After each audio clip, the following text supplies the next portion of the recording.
Hello and welcome to this Come to Jesus Daily Devotional and our Summer Inspiration series. Today we reflect on how faith, often imperfect faith, will lead us to attempt difficult things for God. Let's read from 1 Samuel 14:6. Jonathan said to his young armor-bearer, "Come, let's go over to the outpost of those uncircumcised men. Perhaps the Lord will act on our behalf. Nothing can hinder the Lord from saving, whether by many or by few." I love this story of faith. Whilst King Saul, Jonathan's father, is making bad choices, his son Jonathan demonstrates true faith. Jonathan's daring is driven by faith that nothing can hinder the Lord from saving, even by few.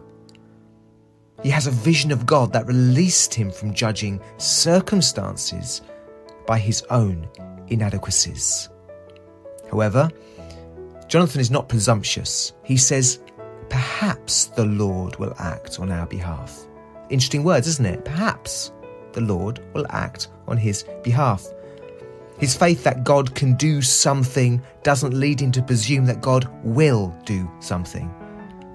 He's prepared to act without perfect faith.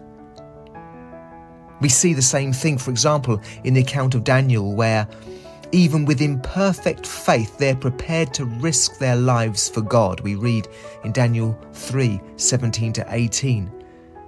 If we are thrown into the blazing furnace, the God we serve is able to deliver us from it. And he will deliver us from your majesty's hand.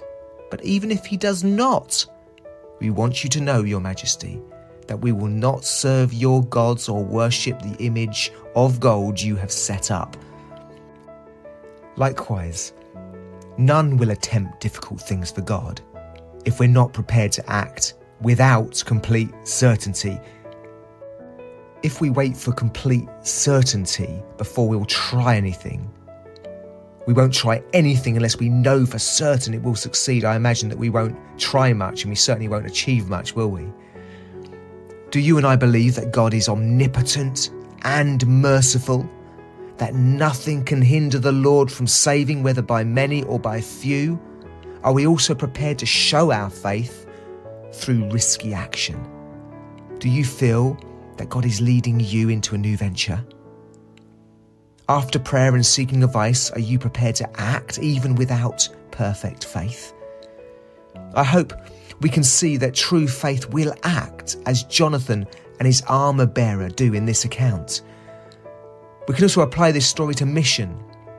Do we believe that nothing can hinder the Lord from saving? Do we know that there is no one too lost for the gospel? There is no one too hard-hearted for the mercy of God? If we believe this, are we prepared to act like Jonathan and his armor-bearer and take that next step of faith? God bless you.